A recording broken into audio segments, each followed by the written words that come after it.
بسم اللہ الرحمن الرحیم وبہ نستعین سبحانک لا علم لنا الا ما علمتنا انک انت العلیم الحکیم الحمد للہ رب العالمین والصلاة والسلام علی سید المرسلین وعلی آلہ وصحبہ اجمعین ومن تبعہم بإحسان الی یوم الدین اعوذ باللہ من الشیطان الرجیم بسم اللہ الرحمن الرحیم یا ایہا الذین آمنوا اتقوا اللہ وقولوا قولا سدیدا یصلح لکم اعمالکم ویغفر لکم ذنوبکم ومن یطع اللہ ورسولہ فقد فاز فوزا عظیما۔ حاضرین گرامی، تدبر قرآن کے اس پروگرام میں پچھلے درس میں ہم سورۃ الاحزاب پر گفتگو کا ہم نے آغاز کیا تھا اور اس کے موضوعات میں سے نمبر 1 کا تذکرہ صرف کر سکے تھے، جس میں یہ بتایا گیا تھا کہ نمبر 1 اور نمبر 2 کہ اللہ کے نزدیک نبی کریم صلی اللہ علیہ وسلم کی عظمت شان، تعظیم، مقام اور مرتبے کی بلندی، اور دوسرے نمبر پر، اور یہ کئی آیتوں اور کئی مضامین سے اس کا حوالہ دیا گیا کہ اللہ تبارک و تعالیٰ نے کئی جگہوں پر آپ کو خطاب فرمایا، لیکن ہر جگہ یا ایھا النبی کہا، نام نہیں لیا کہیں بھی نام لے کر، بلکہ عام طور سے قرآن مجید میں دیگر انبیاء کے نام سے پکارنے کا تذکرہ ہے، لیکن رسول اللہ صلی اللہ علیہ وسلم کو نام نہیں بلکہ نبی سے اور رسول سے خطاب کیا گیا۔ اسی طرح اللہ کا، رسولوں، فرشتوں کا اور لوگوں کا آپ پر درود بھیجنا، رحمت کا نزول، اس کا تذکرہ، ساری امت کے لیے، کائنات کے لیے آپ کو اسوہ حسنہ بنانا، اور آپ کے ایذا، آپ کی شان میں گستاخی سے منع کرنا، اور جو شخص نبی کریم صلی اللہ علیہ وسلم کو اذیت و تکلیف دے اس کے لیے دردناک نہیں بلکہ عذاب مہین، یعنی رسوا کن عذاب کی دھمکی دینا۔ یہ مضامین پچھلے ہفتے قدر تفصیل سے آیتوں کی روشنی میں بیان کیے گئے۔ دوسرے نمبر پر تقوی کا حکم، تو اس صورت میں الگ الگ لوگوں کو خطاب کر کے بار بار دہرایا گیا۔ آغاز میں نبی صلی اللہ علیہ وسلم کو ہی خطاب کر کے کہا گیا یا ایھا النبی اتق اللہ، پھر درمیان میں امہات المومنین سے کہا گیا، اور آخر میں درمیان میں کئی مقامات پر عام مومنین سے بھی اللہ کا تقوی اختیار کرنے کے لیے کہا گیا۔ تیسرے نمبر پر الاستسلام التام لأوامر اللہ تعالی۔ سورت کے مضامین میں ہم آگے بڑھ رہے ہیں کہ اللہ تعالیٰ کے جو بھی احکامات ہیں، اس صورت میں متعدد مقامات پر یہ نظر آتا ہے کہ اللہ کی طرف سے حکم دیا جا رہا ہے کہ اللہ کے احکامات کے سامنے پورے طریقے سے ہم سر تسلیم خم کر دیں۔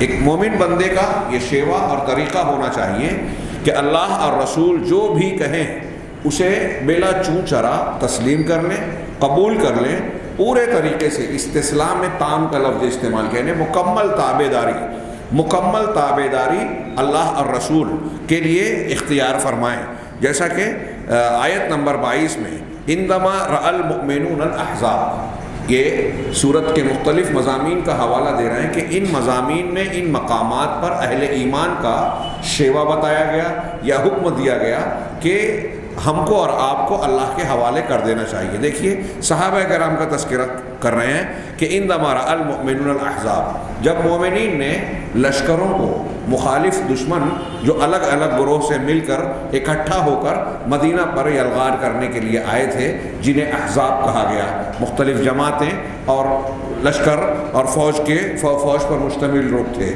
قرآن نے کہا سورہ آیت نمبر 22 میں سورۃ الاحزاب میں وَلَمَّا رَأَى الْمُؤْمِنُونَ الْأَحْزَابَ قَالُوا هَذَا مَا وَعَدَ اللَّهُ وَرَسُولُهُ وَصَدَقَ اللَّهُ وَرَسُولُهُ وَمَا زَادَهُمْ إِلَّا إِيمَانًا وَتَسْلِيمًا۔ کیا بات ہے کہ جب مومنین نے احزاب کو، ان فوجوں کو، لشکروں کو دیکھا تو کہا، لشکر کو دیکھا، یہ خوف اور خطرے کی بات تھی۔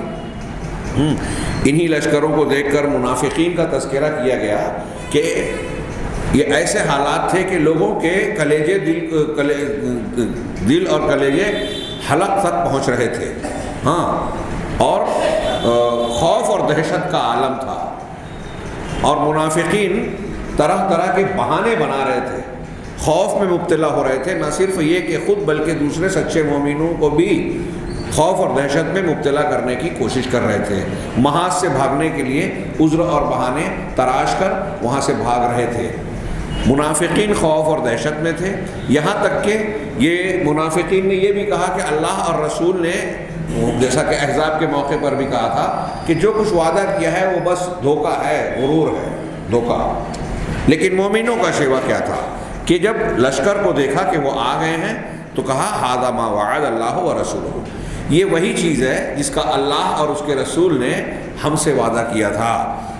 وما زادہم الا ایمانا و تسلیما، اس چیز نے ان کے ایمان اور تسلیم کے علاوہ اور کسی چیز کا اضافہ نہیں کیا، یعنی اور ان کا یقین بڑھ گیا اور زیادہ فرما برداری اور تابعداری، تسلیم انہوں نے قبول کر لی، اپنا سر جھکا دیا کہ اللہ اور رسول کی بات غلط نہیں ہو سکتی، اللہ اور اس کے رسول نے جو کہا تھا وہی ہوا۔ یہ کوئی خوف اور دہشت کی بات نہیں ہے، بلکہ آزمائش ہے اور ہمارے ایمان کو اس امتحان سے گزرنا ہے۔ تو مومنوں کے لیے ایسے سخت حالات میں بھی ایمان و تسلیم کا کردار اختیار کرنا چاہیے، جیسا کہ سچے مومنین صحابہ کرام نے اختیار کیا تھا اس موقع پر۔ دوسرا، استسلام تام کی دوسرا حکم اس صورت میں عند تخییر امہات المؤمنین بین ما عند اللہ ورسولہ و بین زینت الحیات الدنیا۔ امہات المومنین، ازواج مطہرات جو تھی، ان کو جب یہ اختیار دیا گیا اللہ کی طرف سے کہ جو اللہ اور اس کے رسول کے پاس ہے، یا تو اسے پسند کرتی ہو یا دنیا کی زندگی کی زیب و زینت کو، کچھ مطالبہ کیا اس صورت میں۔ ازواج مطہرات کا جو تذکرہ کیا گیا ہے وہ اس تناظر میں تھا کہ انہوں نے دنیاوی ضروریات کے لیے رسول اللہ صلی اللہ علیہ وسلم سے کچھ مطالبات کیے، اس سلسلے میں انہوں نے ناراضگی کا مظاہرہ کیا۔ نبی کریم صلی اللہ علیہ وسلم اس پر شدید ناراض ہوئے اور آپ نے اپنی ازواج مطہرات سے ایلا بھی کیا۔ ایلا قسم کھانے کو کہتے ہیں، اصطلاح میں یہ ہے کہ آپ ایلا بیوی سے جب شوہر کرتا ہے تو قسم کھا کے علیحدگی اختیار کر لیتا ہے کہ میں تم سے بات چیت نہیں کروں گا یا میاں بیوی کے تعلقات نہیں رکھوں گا۔ یہ آپ نے تقریباً 1 مہینے کا ایلا کیا تھا، مہینے بھر، اور اس دوران آپ اپنے گھر کی چھت پر رہ رہے تھے، ہے نا۔ حضرت عمر رضی اللہ تعالیٰ عنہ گھبرا کر گئے اور پہنچے، اجازت لیا۔ جب گئے تو بتایا کہ ایک چٹائی پر آپ لیٹے ہوئے تھے اور حضرت عمر کو اجازت دی، اٹھ کر بیٹھے، آپ کی پیٹھ پر جو ہے کھجور کی چٹائی کے نشان تھے۔ یہ دیکھ کر رسول اللہ حضرت عمر فاروق رونے لگے۔ کہا کس لیے رو رہے ہو؟ کہا کیسر و کسریٰ جو اہل باطل ہیں وہ اس طرح خوشحالی اور نعمتوں میں ہیں اور آپ اللہ کے سچے رسول ہیں، آپ کی حالت۔ اللہ کے رسول صلی اللہ علیہ وسلم نے کہا کہ عمر، یہ کوئی افسوس اور دکھ کی بات نہیں ہے، یہ ان کے لیے دنیا میں ہے اور ہمارے لیے خالص، ہمارے لیے آخرت میں ہے۔ آخرت میں ان کو اس میں سے کوئی حصہ نہیں ملے گا اللہ کی نعمتوں اور انعامات میں سے۔ بہرحال آپ حضرت عمر سمجھ رہے تھے کہ طلاق دے دیا تو بتایا کہ ایسی ایسی قسم کھائی ہے۔ 1 مہینے کے لیے آپ نے ان سے علیحدگی اختیار کی تھی اسی تناظر میں، اور یہ قرآن کی آیت نازل ہوئی تھی اسی تناظر میں کہ یا ایھا النبی قل لازواجک ان کنتن تردن الحیاۃ الدنیا وزینتها فتعالین امتعکن واسرحکن سراحا جمیلا، کہ اے نبی اپنی بیویوں سے، اپنی ازواج سے کہہ دیجئے کہ اگر تم لوگ دنیا کی زندگی کی زیب و زینت، آرائش چاہتی ہو تو آؤ، میں تم کو کچھ فائدے، امتعکن، میں تمہیں کچھ مال و متاع دے دیتا ہوں، فائدے دے دیتا ہوں، اور پھر تم کو اچھی طریقے سے رخصت کر دیتا ہوں، الگ کر دیتا ہوں۔ وَإِن كُنتُنَّ تُرِدْنَ اللَّهَ وَرَسُولَهُ وَالدَّارَ الْآخِرَةَ فَإِنَّ اللَّهَ أَعَدَّ لِلْمُحْسِنَاتِ مِنكُنَّ أَجْرًا عَظِيمًا، اور اگر تم اللہ کو، اس کے رسول کو اور دار آخرت کو چاہتی ہو تو پھر تم میں سے جو محسنات ہیں، احسان کرنے والیاں، نیکیاں کرنے والی خواتین، اللہ تعالیٰ نے ان کے لیے اجر عظیم تیار کر رکھا ہے۔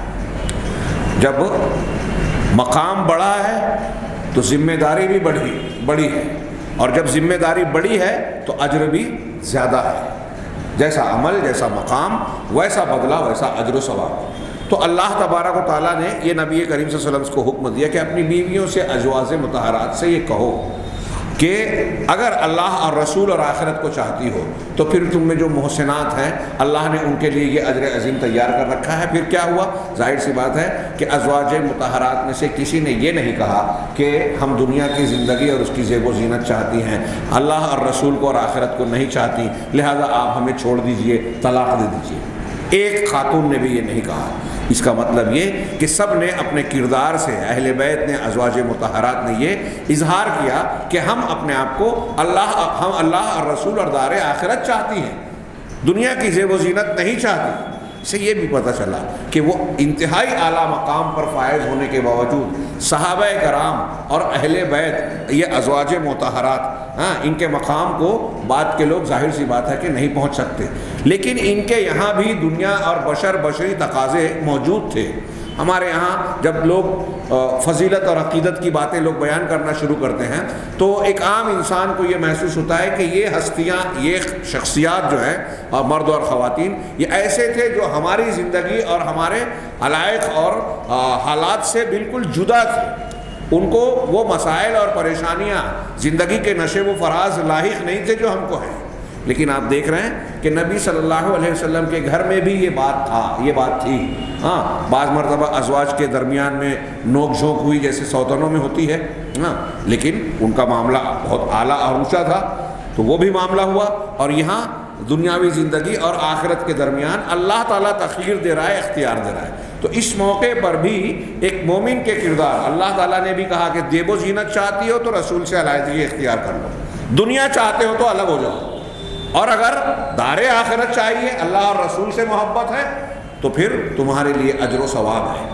ظاہر سی بات ہے ایک مومن یہ چاہے گا کہ آخرت میں اللہ تعالیٰ کی خوشنودی بھی ملے اور آخرت کی کامیابی ملے، تو ایسی صورت میں دنیا کے پیچھے بھاگنے سے انسان کو بچنا ہوگا، آخرت کو ترجیح دینی ہوگی۔ دنیا میں جو امتحان، جیسے یہاں ازواج مطہرات کو کہا گیا کہ یا تو یہ اختیار کرو یا یہ اختیار کرو، ویسے ہی ہم کو اور آپ کو یہ دنیا کی زندگی میں اختیار دیا گیا ہے کہ ہم دنیا کے پیچھے بھاگتے ہیں یا آخرت کے لیے کو ترجیح دیتے ہیں۔ یہ یہاں ایک بندہ مومن کا کام ہے کہ اپنے آپ کو، اگر آخرت چاہتا ہے، کامیابی آخرت کی، تو اپنے آپ کو اللہ اور رسول کے احکامات اور تعلیمات کے حوالے کر دے، وہی استسلام تام ہے۔ نمبر 3 پر انہوں نے استسلام کے ضمن میں پیش کیا نفی التخیر عند الامر۔ قرآن نے یہ بھی کہا، یہ ازواج مطہرات کے لیے بات کہی، اور پھر عام مومنوں کے لیے، ان کے لیے بھی اور عام مومنوں کے لیے بھی یہ کہا کہ جب اللہ اور رسول کا حکم آ جائے تو کسی کو، کسی مومن ایمان والے کو اختیار نہیں ہے، آپ کو ہم کو کوئی اختیار نہیں ہے، چوائس نہیں کر سکتے۔ یہ قرآن نے کہا، بڑی مشہور آیت ہے سورہ احزاب کی آیت نمبر 36، وَمَا كَانَ لِمُؤْمِنٍ وَلَا مُؤْمِنَةٍ إِذَا قَضَى اللَّهُ وَرَسُولُهُ أَمْرًا أَن يَكُونَ لَهُمُ الْخِيَرَةُ مِنْ أَمْرِهِمْ، کہ کسی مومن مرد اور مومن عورت کے لیے جائز نہیں ہے، روا نہیں ہے کہ جب اللہ اور اس کے رسول کسی معاملے کا فیصلہ کر دیں، اذا قضى اللہ ورسولہ امرا، کوئی حکم دے دے اللہ یا رسول صلی اللہ علیہ وسلم، ان یکون لہم الخیرۃ من انفسہم، تو اس کے بعد انہیں اپنی جانب سے کوئی اختیار باقی ہو۔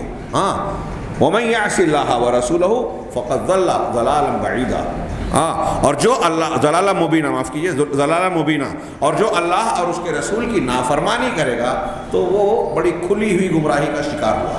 اس آیت کے پس منظر میں، جس پس منظر میں یہ آیت نازل ہوئی، نبی کریم صلی اللہ علیہ وسلم کے بیٹے، منہ بولے بیٹے، لے پالک، حضرت زید بن حارثہ تھے، غلام کی حیثیت سے آئے تھے۔ حضرت خدیجہ الکبریٰ رضی اللہ تعالیٰ عنہ نے آپ کو تحفے میں دے دیا، ہدیے میں، آپ نے انہیں رکھا لیکن آزاد کر دیا، بچپن میں تھے۔ یہ پھر ان کے ساتھ کیا سلوک کیا آپ نے، سیرت طیبہ کا ایک روشن باب ہے۔ نبی کریم صلی اللہ علیہ وسلم کی حسن سیرت، حسن اخلاق کا ایک ثبوت ہے کہ اس بچے کے سگے باپ اور چچا جب پہنچتے ہیں اور اپنے بیٹے کو لینا چاہتے ہیں، اللہ کے نبی صلی اللہ علیہ وسلم نے فرمایا کہ اگر بچہ جانا چاہے تو میری طرف سے کوئی رکاوٹ نہیں ہے، آپ لے جا سکتے ہو۔ لیکن جب باپ اور سگے چچا نے کہا، لے جانا چاہا، تو بیٹے نے کہا زید بن حارثہ نے کہ میں تم لوگوں کے ساتھ نہیں جاؤں گا، میں نبی صلی اللہ علیہ وسلم کے ساتھ ہی رہوں گا۔ کم سنی میں ایک بچہ اپنے سگے باپ اور چچا کو چھوڑ کر کسی کے پاس رہنا چاہتا ہے، اس کا کیا مطلب ہے؟ ہاں، یہ اس کا گویا یہ اظہار ہے کہ وہ نبی کریم صلی اللہ علیہ وسلم کی شفقت، رحمت، اخلاق اور اعلیٰ کردار سے اپنے باپ سے بھی زیادہ متاثر ہے کہ باپ بھی ویسی شفقت و رحمت نہیں کر سکتا۔ خیر، تو حضرت زید کو نے نبی کریم صلی اللہ علیہ وسلم نے ان کو جو ہے اپنا منہ بولا بیٹا بنایا تھا، منہ بولا بیٹا۔ تو اس صورت میں ابھی آگے آ رہا ہے کہ جاہلی رسم اور اس منہ بولے کی بات کا رد کرنا مقصود تھا۔ ہاں، ایک چیز یہ بھی مقصود تھی کہ اگر کوئی منہ بولا رشتہ ہوتا تھا تو اہل مکہ، اہل جاہلیت یہ مانتے آ رہے تھے، رواج یہ تھا کہ ان کو حقیقی بیٹے کی طرح مانتے تھے۔ بہرحال ابھی یہ مسئلہ آگے آئے گا۔ یہ آزاد کردہ غلام تھے۔ ایک یہ بھی تھا کہ قریش اعلیٰ، سب سے اعلیٰ خاندان، اور پھر اس کے علاوہ دوسرے لوگ ہیں، خاص طور سے جو باہر کے قبائل ہیں وہ ادنا خاندان مانے جاتے تھے، اور پھر کوئی غلام یا آزاد کردہ غلام تو بہت نیچ۔ ہمارے یہاں ہندوستان میں ہم ہندوؤں کے یہاں برہمن، کھتری، ویش، شودر کو اگر دیکھیں تو اونچ نیچ کا آپ تصور کر سکتے ہیں کہ کسی شودر یا ویش کی برابری برہمن سے ہو سکتی ہے، یہ ان کے یہاں ناممکن ہے، تصور نہیں کیا جا سکتا۔ وہ چاہے آج کھل کر کہیں نہ کہیں بین الاقوامی قوانین کی بنیاد پر، لیکن ان کے سماج میں بہت سارے معاملات اس اونچ نیچ کے ساتھ لیے ہوئے آج بھی طے پاتے ہیں۔ ہاں، مذہبی رسومات برہمن کے علاوہ کوئی انجام دے ہی نہیں سکتا۔ ہاں، ایسا ہی معاملہ اہل عرب میں تھا کہ اونچی ذات کا قبیلہ، اونچے مقام والے، اونچ نیچ وہاں بھی تھی، نیچے والوں سے برابری یا نیچے والے اونچے والوں کے برابر بیٹھنے اور معاملات کرنے، رشتہ کرنے کا تصور نہیں کر سکتے تھے۔ اسے بھی توڑنا تھا، تو اللہ تعالیٰ کی طرف سے حکم ہوا رسول اللہ صلی اللہ علیہ وسلم کو زید کا رشتہ، اس رسم کو توڑنے کے لیے حضرت زید رضی اللہ تعالیٰ، زید بن حارثہ، ان کا رشتہ قریش کی خاتون سے کرایا گیا۔ حضرت زینب رضی اللہ تعالیٰ عنہ جو بعد میں ام المومنین ہوئی، یہ قریش سے تھی، رسول اللہ صلی اللہ علیہ وسلم کی پھوپھی ذات بہن بھی تھی، پھوپھی کی بیٹی۔ آپ نے حضرت زید کے لیے رشتہ بھیجا ان کے گھر میں، تو وہ جو پہلے کی عادت، سوچ اور مزاج تھا، اس بنیاد پر گھر والوں نے اسے برا مانا۔ خود حضرت زینب رضی اللہ تعالی عنہ نے اس کو پسند نہیں کیا اور اس کا انکار کرنے کی کوشش کی۔ ہاں، انکار کر دیا کہ میں یہ نکاح نہیں کروں گی، یہ آزاد کردہ غلام تھے۔ جب قرآن کی یہ آیت نازل ہوئی، ما کانا لمؤمن ولا مؤمنۃ، کسی مومن مرد اور عورت کے لیے روا نہیں ہے کہ اذا قضى اللہ ورسولہ امرا، کہ جب اللہ اور اس کے رسول کسی بات کا فیصلہ کر دیں، ان یکون لهم الخیرۃ من انفسہم، تو اپنے تعلق سے انہیں کوئی اختیار رہ جائے۔ یہ ایمان والوں کا دیکھیے مکمل سپردگی، الاستسلام التام۔ اللہ اور رسول کا فیصلہ ہونے کے بعد ہمارا نہیں چلے گا معاملہ کہ نہیں میری سمجھ میں نہیں آتا، میں اسے قبول نہیں کرتا۔ حضرت زینب کا کردار دیکھیے کہ جب انہیں پتہ چلا کہ اللہ کا یہ حکم ہے، رسول اللہ صلی اللہ علیہ وسلم نے حکم دیا ہے، تو کہا کہ میں شادی کے لیے تیار ہوں، اور پھر یہ نکاح ہو گیا۔ تو یہ اس رسم کو توڑا گیا، اس خیال کو پر ضرب لگائی گئی کہ قریش کا اعلیٰ خاندان اور آزاد کردہ غلام وہ لڑکا، اس خاندان کی لڑکی، اور اس کو آج ہمارے یہاں ذات برادری چلتی ہے۔ بعض مسلمانوں کے بعض علاقے میں انتہائی شدید ہے، یو پی بہار وغیرہ کے علاقے میں۔ ہمارے یہاں بہت سے لوگ جو ہے دکنی مومن یا دوسری برادریوں کا حوالہ دے کے ایک کو اونچا ایک کو نیچا کہنے کی، اظہار کرنے کی کوشش کرتے ہیں۔ میں نے سنا گجرات کے بعض علاقوں میں اتنا شدید ہے مسلمانوں میں یہ برادری واد کہ ایک برادری کا لڑکا دوسری برادری کی لڑکی سے اگر چوری چھپے بھی شادی کر لے کسی وجہ سے، تو دونوں قوم کے لوگ انہیں زندہ نہیں چھوڑیں گے۔ یہ میں ہوائی بات نہیں کر رہا ہوں، ہاں یہ زمینی حقیقت ہے۔ پاکستان میں یہ برادری واد انتہائی شدید ہے۔ ہم دیکھتے ہیں کہ وہاں اور بعض مسلم ممالک میں یہ علاقائیت کے جھگڑے ہوتے ہیں۔ وہاں ہندوستان سے تقسیم کے بعد جانے والے آج بھی مہاجر کہلاتے ہیں، اور ان کے ساتھ کیا کچھ ہوتا ہے ہم جانتے ہیں۔ یہ ساری چیزیں جو آج مسلمانوں میں اونچ نیچ کی بنیاد مانی جاتی ہے، ایک کا درجہ اونچا ایک کا کمتر مانا جاتا ہے، یہ قرآن حدیث کی تعلیمات کے خلاف ہے۔ لیکن ان کی مخالفت کرنا آسان کام نہیں ہوتا، ظاہر سی بات ہے، یہ لڑنا عام لڑائی سے بھی زیادہ خطرناک لڑائی ہوتی ہے۔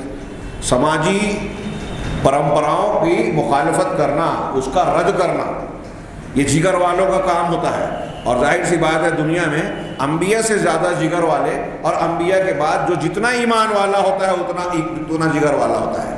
صحابہ کرام سے جگر والا کوئی بات کا نہیں ہو سکتا۔ اور آج جن مولویوں کو، علماء کو، قرآن و حدیث پر عمل کرنے والوں کو لوگ بیوقوف کہتے ہیں، ایسی جرت اور جسارت وہی لوگ کرتے ہیں۔ سماج والے انہیں بیوقوف سمجھتے ہیں، الگ تھلگ کر دیتے ہیں۔ حضرت زینب رضی اللہ تعالیٰ عنہ نے انکار کر دیا تھا، لیکن جب یہ حکم آیا کہ اللہ رسول کا حکم ہے تو سر تسلیم خم کر دیا، نکاح کر لیا۔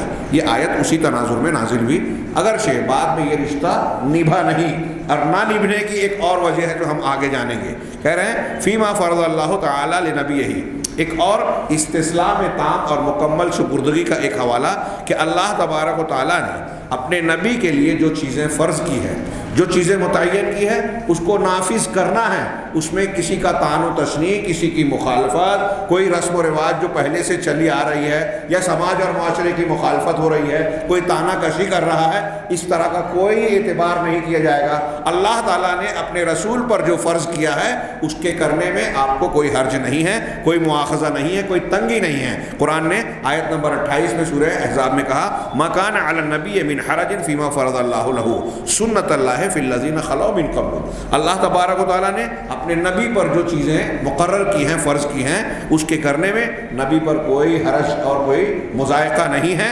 یہ اللہ تبارک و تعالیٰ کی سنت اور قانون، اللہ کا دستور رہا ہے پہلے کے لوگوں میں بھی، یعنی پچھلے انبیاء کرام کے سلسلے میں بھی، کہ اللہ تعالیٰ جو حکم نافذ کرنا چاہتا ہے اور لوگوں کو جس چیز کی تعلیم دینا چاہتا ہے اس کا پہلا مخاطب اپنے انبیاء کو بناتا ہے۔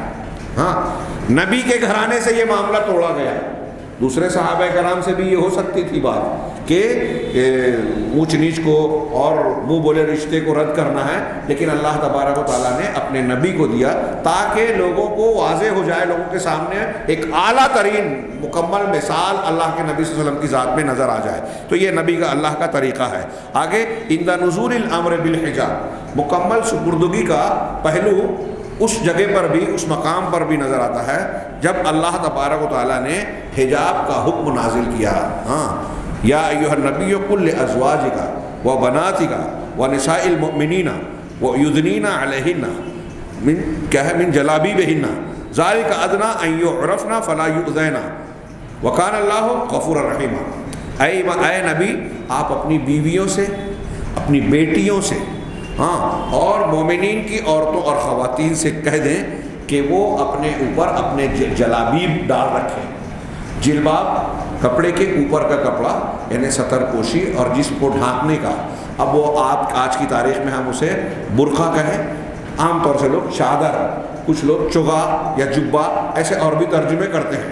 تو اوپر کی چادر جو بدن کو اور چہرے وغیرہ کو ڈھانکنے کے لیے استعمال کیا جائے، جلباب کہتے ہیں، اور اس کی جمع جلابیب ہے۔ تو اللہ تبارک و تعالیٰ نے کہا کہ آپ مومن عورتوں سے، اپنی بیویوں، بیٹیوں اور مومنین کی بیویوں سے کہیے کہ اپنے اوپر یہ برقع اور یہ ستر پوشی کرنے والا، چھپانے والا ساتر لباس ڈال لیں، جس کو آج ہمارا اپنی زبان میں نقاب یا برقع بھی کہہ سکتے ہیں۔ یہ قرآن نے حکم دیا۔ یہاں بھی استسلام تام کی ضرورت ہے۔ آج کل غیر مسلم حضرات آزادی نسواں کی تحریک کے علم بردار، جو خاص طور سے اسلام اور اسلامی تعلیمات کو نشانہ بناتے ہیں، ان کے لیے خاص طور سے قرآن کا یہ حکم، بڑی رکاوٹ محسوس ہوتا ہے۔ اور جن چیزوں پر قرآن اور اسلامی تعلیمات کو وہ نشانہ لگاتے ہیں، ان میں یہ بھی ایک سر فہرست عنوان ہے کہ عورتوں پر ظلم کیا جاتا ہے، اور انہوں نے بڑا انصاف کیا عورتوں کے ساتھ۔ مسلمان اور اسلامی احکامات جہاں نافذ ہیں، آج اس کی ایک شکل دنیا میں معدوم نہیں ہوئی۔ سعودی عرب میں یہ چیز موجود ہے، عرب دنیا میں اور بھی کئی مقامات پر ہیں۔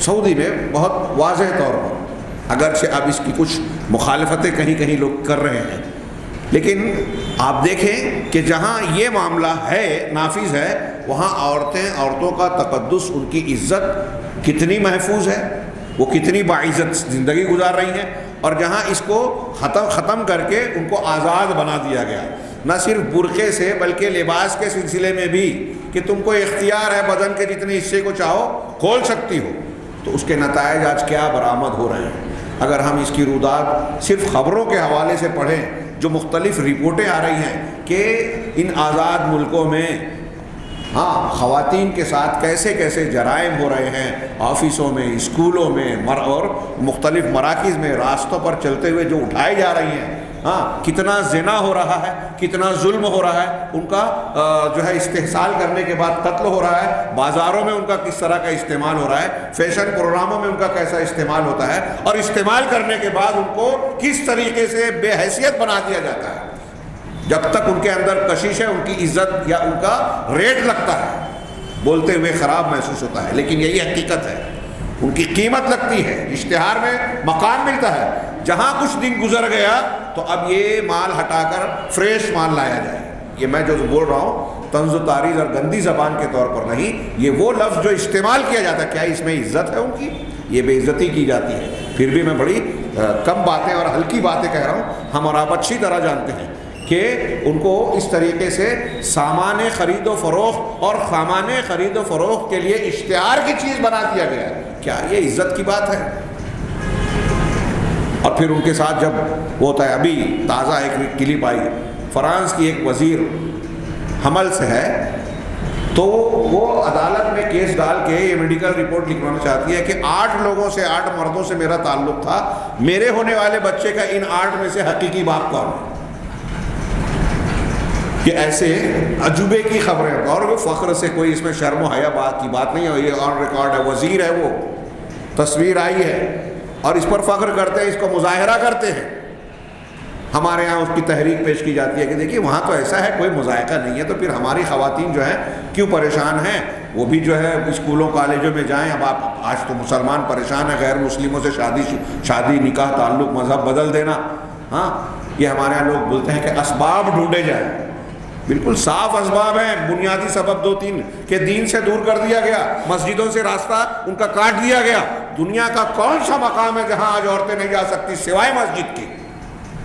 مسجد میں اعتراض ہے، یہاں فتنہ ہے، تھیٹر میں جا سکتی ہیں، پارک میں جا سکتی ہیں، بازاروں میں بھیڑ کر سکتی ہیں، تفریح کے مقامات پر جا سکتی ہیں، کوئی مقام نہیں ہے۔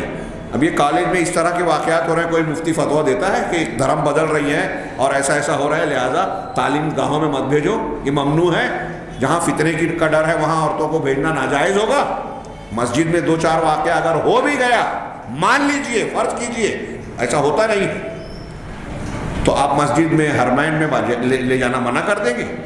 اب مسجد میں آ کر جمعہ کا خطبہ، درس قرآن، درس حدیث وہ نہیں سن سکتے، تھیٹر میں جا سکتی ہیں، اور جب ان کو دین سکھانے کی بات ہوتی ہے تو اب ہال میں بلاتے ہیں، سڑکوں پر اجلاس کرتے ہیں تو گلیوں میں ایک ہلکا سا پردہ کھینچ کے ان کو بولتے ہیں کہ یہاں آ کر تقریریں سنیں۔ مسجد سے زیادہ محفوظ مقام ہے دین سکھانے کے لیے وہ چیزیں۔ ہم نے سارا شریعت اور دین کے احکامات کو الٹ پلٹ کے اپنے اعتبار سے کر رکھا ہے اور عنوان دے دیا ہے اس کو۔ یہ جو مسجد میں عورتوں کو لے جانے والی بات ہے، میں ایسا مانتا ہوں کہ یہ مسلکی اختلاف نہیں ہے۔ یہاں ہمارے ہاں یہ سمجھا جاتا ہے کہ حنفی مسلک میں ایسا ہے ویسا ہے۔ اس سے پہلے میں نے حوالوں کے ساتھ کئی خطابات میں ذکر کیا کہ حضرت امام ابو حنیفہ رحمہ اللہ اپنی والدہ کو عبد الرحمن بن ابی لیلہ کی مسجد میں تراویح پڑھانے اپنے ساتھ لے جاتے تھے، تو وہ مسجد جانے سے منع کرنے والے کیسے ہوں گے؟ حضرت عمر نے اپنی بیوی کو کبھی منع نہیں کیا، ہمارے یہاں مشہور ہے کہ منع کر دیا تھا، کبھی پابندی نہیں لگائی حضرت عمر فاروق رضی اللہ تعالیٰ عنہ۔ بخاری، مسلم اور موطا امام مالک اور حدیث کی ساری کتابوں میں ملے گا۔ پتہ نہیں کیسے مشہور ہو گیا اور لوگ اس کو مسلکی اختلاف سمجھتے ہیں۔ تو اب مسجد سے، دین کے مقامات سے تربیت، اسلامی تربیت کی چیزوں کو ہم نے ترک کر دیا۔ یہ جو دروس کا سلسلہ ابھی ہمارا چل رہا ہے، یہاں ان دروس کے تعلق سے ہمارے یہاں حوصلہ افزائی ہے ہی نہیں، شوق اور رغبت ہے ہی نہیں، اس میں ہم ترغیب نہیں دیتے، بچوں کو لاتے نہیں ہیں مسجدوں میں، اسلامی تربیت کے جو اصول ہیں ان کو اختیار نہیں کرتے۔ موبائل دے رکھا ہے، فلموں میں جانے کی آزادی ہے، T V channel, T V serial اور یہ ساری چیزیں روزانہ پابندی سے دیکھیں گے ہماری خواتین بچے، اور ہم اس پر اپنی پیشانی پر بڑھ لیں. ان کے لیے وقت بھی ہے, بہت ساری سہولیات ہیں, مسجد میں آنے میں, درس سننے میں بہت پریشانی ہے, وقت نہیں ہے, مصروفیات ہیں, دنیا کی رکاوٹیں ہیں. تو دین کے لیے تو آپ نے رکاوٹیں کھڑی کر رکھی ہے. اب اس کے بعد جب وہ دین نہیں جانتی اور ٹی وی سیریل میں دیکھ کر متاثر ہوتی ہیں کہ ایک لڑکی جو ہے اس سیریل میں دوسرے ہیرو کے ساتھ ہے, اس سیریل میں جو ہے دوسرے کے ساتھ شادی ہو رہی ہے, اور وہ الگ الگ لوگوں سے جو ہے گلے ملتی ہے, آزادی سے ان کو گھومنے پھرنے کا موقع ملتا ہے, ہم پر پابندی لگا کر رکھی گئی ہے. 1400 سال پہلے والا دین تھا, اب ابھی اس کی ضرورت تھوڑی ہے. اب دیندار طبقہ بھی کہتا ہے کہ یہ عمر کا تقاضا ہے. لڑکیاں اگر کالج جاتی ہیں اور کچھ اس طرح کے معاملات ہو جاتے ہیں مردوں سے لڑکوں سے تعلقات, اس وقت کیا حرج ہے, آنکھیں بند کر, عمر کا تقاضا ہے. بے غیرتی اور تنازل کی انتہا ہے. ہاں, جن باتوں پر قتل ہو جاتے تھے آج ہمیں اسے سن کر ایک خبر کی طرح ذکر کر کے گزر جاتے ہیں. قتل اس وقت ہوتے تھے جب غیرت زندہ تھی. اب غیرت کا پانی سوکھتا چلا گیا ہے, ہم بے غیرت ہوتے چلے گئے. دینی غیرت بھی اور ہر قسم کی غیرت بھی مرتی جا رہی ہے, اور یہ ہماری روحانی موت کی طرح ہے. جب تک غیرت اور حمیت زندہ رہتی ہے قوم زندہ رہتی ہے. جس قوم کی غیرت و حمیت مر جائے وہ قوم مر جاتی ہے. یہ غیرت ہم کو اللہ کے رسول اللہ تعالیٰ سکھا رہا ہے کہ عورتوں کی حفاظت کرے, ان کی عزت ناموس محفوظ ہوتی ہے. یہ اسلام نے جو حقوق کے ساتھ میں ان کو مقدس اور معزز ہونے کا درجہ دیا ہے. روئے زمین پر کوئی مذہب اور کوئی دین کوئی قانون نہیں دیتا, لیکن لوگوں کی سمجھ میں نہیں آتا. بے عزتی کر کے سمجھتے ہیں کہ آزادی دے رہے ہیں. ہاں, اور یہ چیز آزادی نسواں کی تحریک میں ملوث مصروف مشغول بہت ساری عورتیں آج قبول کر رہی ہیں کہ ہم نے اپنی زندگی ضائع کی. ادھر ایک طرف ہم نے آزادی کا نعرہ لگایا اور دوسری طرف اپنی ذمہ داریوں کو بھی نبھایا, نوکریاں بھی کرنا پڑ رہی ہے اور گھر کا کام بھی کرنا پڑ رہا ہے. اور جب ہماری کشش ختم ہو گئی تو لوگوں نے ہم کو استعمال کر کے چھوڑ دیا. استحصال کیا لوگوں نے, ہمارا استعمال کیا. یہ میں نہیں, کتابیں چھپ رہی ہیں. کئی ایسی عورتیں مسلمان ہو چکی ہیں یورپ اور امریکہ میں. یورپ اور امریکہ میں اسلام قبول کرنے والے جو تیزی سے بڑھ رہے ہیں اس میں سیاہ فام اور عورتیں زیادہ ہیں. ہم آگے بڑھتے ہیں کہ اللہ تبارک و تعالیٰ نے اس حجاب کے حکم کو بھی جو بیان کیا تو اس میں مکمل سپردگی کا پہلو ہے کہ عورتوں کو سر تسلیم خم کر دینا چاہیے. وغیرہ وہذا کثیر. اور اس کے علاوہ اس سورہ میں اور بھی کئی اس طرح کی باتیں ہیں. آپ اس سورہ میں ضمناً اپنے طور سے ایک اشارہ کر رہا ہوں کہ غور کریں, جب تدبر کریں کہ نبی کریم صلی اللہ علیہ وسلم کی حیات طیبہ, آپ کی خانگی زندگی, آپ کے اپنے سے متعلق کچھ معاملات کو اس میں بیان کیا گیا, آپ کو جو اختیارات دیے گئے, آپ کے مقامات. اور اس صورت میں جب آپ نبی صلی اللہ علیہ وسلم کی شخصیت کو اسوہ بنا کر پیش کرنا اور پھر آپ کے واقعات کو کے ساتھ تناظر میں قرآنی احکامات بیان کرنا پائیں گے تو یہ نظر آئے گا کہ رسول اللہ صلی اللہ علیہ وسلم کی شخصیت اور آپ کے اقوال, افعال اور آپ کا نمونہ یہ قرآن کے ساتھ ساتھ چلتا ہے. اس سے منکرین حدیث کا رد ہوتا ہے جو یہ کہتے ہیں کہ ہمیں قرآن سمجھنے کے لیے رسول کی ضرورت نہیں ہے, رسول اللہ صلی اللہ علیہ وسلم نے پوسٹ مین کی طرح پہنچا دیا, اب ہم پڑھیں گے, سمجھیں گے, عمل کریں گے. جی نہیں, آپ پوسٹ مین کی طرح نہیں ہیں, آپ داعی ہیں, بشیر و نذیر ہیں, آپ مبین قرآن ہیں. ثم کیا ہے, وَأَنزَلْنَا إِلَيْكَ الذِّكْرَ لِتُبَيِّنَ لِلنَّاسِ مَا نُزِّلَ إِلَيْهِمْ. ہم نے قرآن کو, ذکر کو آپ کی طرف آپ پر نازل کیا. کیوں کیا؟ تاکہ آپ لوگوں کو بیان کریں, لوگوں کے سامنے تفسیر کریں. لِتُبَيِّنَ کی ترجمہ جو ہے تفسیر کریں, تبیین کریں, وضاحت کریں جو ہم نے نازل کیا. اللہ نے رسول کو یہ مقام دیا ہے کہ آپ مفسر قرآن ہیں. آپ کے کاموں میں سے ایک اہم کام یہ ہے کہ نازل شدہ قرآن کی تفسیر تشریح کریں. اب منکرین حدیث کہتے ہیں کہ نبی صلی اللہ علیہ وسلم کی تشریح ہم نہیں مانیں گے, اور خود اپنے آپ کو قرآن کی تشریح کا کے مقام پر بٹھاتے ہیں اور کہتے ہیں میرا دماغ یہ کہہ رہا ہے آپ مانو. تو رسول کی بات نہیں مانے, آپ کی مانے, جاہل آدمی کی. منکر حدیث آپ کو جاہل ہی ملیں گے, چاہے جتنی بڑی ڈگری والا ہو. بات کریں گے تو پتہ چلے گا کہ وہ علم حدیث سے خود قرآن سے جاہل ہے, عربی زبان سے جاہل ہے. خیر آگے بڑھیں کہ اس کے علاوہ بھی بہت سارے مقامات ہیں. نمبر 4 اس صورت کے مضامین میں نمبر 4 ہے ابطال العادات القدیمہ والالتزام بمنہج اللہ سبحانہ. کہ قدیم عادات, یہاں جو انہوں نے قدیم عادات کہا, ہم اس کو سمجھنے کے لیے بھی کہہ لیں کہ سماج اور معاشرے میں چلی آ رہی پرمپرا, رسم و رواج, اس کا ابطال اور اللہ سبحانہ و تعالیٰ کے منہج کا التزام، اس کی پابندی کرنا۔ ایک مومن بندہ اللہ کا حکم دیکھے گا، شریعت اور اللہ کا بیان کیا ہوا طریقہ دیکھے گا، یہ نہیں دیکھے گا کہ سماج میں کیا چلا آ رہا ہے، سماج کی رعایت کرے۔ ہمارے یہاں لوگ کہتے ہیں لوگ کیا کہیں گے، ہم یہ نہیں کریں گے، ہم فلاں کام کریں گے تو لوگ کیا کہیں گے۔ تو اللہ خوش ہوگا، ناراض ہوگا، اللہ کی شریعت کیا ہوگی۔ اس سے زیادہ ہمارے سماج اور معاشرے میں اس بات کا خیال ہوتا ہے کہ لوگ کیا کہیں گے۔ تو اللہ تعالیٰ کہہ رہا ہے کہ ایک مومن یہ نہیں دیکھتا کہ لوگ کیا کہیں گے، ایک مومن یہ دیکھتا ہے کہ اللہ کیا کہتا ہے، رسول کیا فرماتے ہیں۔ اللہ اور رسول کے فرمان کو دیکھے گا ایک مومن، یہ ہے اللہ کا منہج۔ ہاں، رسم و رواج، پرمپرا یہ کوئی حیثیت نہیں رکھتی۔ ہاں، ہمارے عرف میں اتنی چیزوں کی گنجائش ہو سکتی ہے، یہ ایک فتوے کی بات تو اہل علم بیان کرتے ہیں قرآن و حدیث کی روشنی میں۔ اگر کوئی چیز ایسی پرمپرا، رسم یا عرف میں چلا آ رہا ہے جو قرآن و حدیث کی تعلیمات سے ٹکراتا نہیں ہے، قرآن و حدیث کی مخالفت نہیں ہوتی اور قرآن و حدیث کے مطابق کوئی ممنوع چیز اس میں نہیں ہے، تو اس کی گنجائش ہے۔ اللہ کے رسول صلی اللہ علیہ وسلم کی فرمان اور حضرت عثمان سے موقوفاً اور مرفوعاً ایک روایت ہے بخاری میں، الناس علی شروطہم، لوگ اپنی شرطوں پر ہوں گے۔ لہذا اگر لوگوں کے درمیان کچھ معاملہ، اٹھک بیٹھک، لین دین، شادی بیاہ میں کچھ ایسے معاملات چلے آ رہے ہیں جو قرآن و حدیث کے خلاف نہیں ہیں، ٹکراتے نہیں ہیں، انہیں دین کا حصہ نہیں مانا جاتا، تو ایسی چیزوں کی گنجائش ہو سکتی ہے اور ہے۔ لیکن پرمپرا، رسم رواج، لوگ کیا کہیں گے، اگر وہ چیز قرآن و حدیث کے خلاف ہے، ہاں انسان کی طاقت کے باہر ہے لیکن کرنے پر مجبور ہے کہ نہیں، لوگ کیا کہیں گے، سماج میں یہ چلا آ رہا ہے، تو ایسی چیز قابل مذمت ہوتی ہے۔ اور جس قدر وہ قباحت کا، قرآن و حدیث کی مخالفت اپنے اندر رکھے گی، اتنی زیادہ اس کے اندر قباحت کا پہلو ہوگا۔ اب یہاں کچھ چیزیں جو اس صورت میں جن کو رد کیا گیا،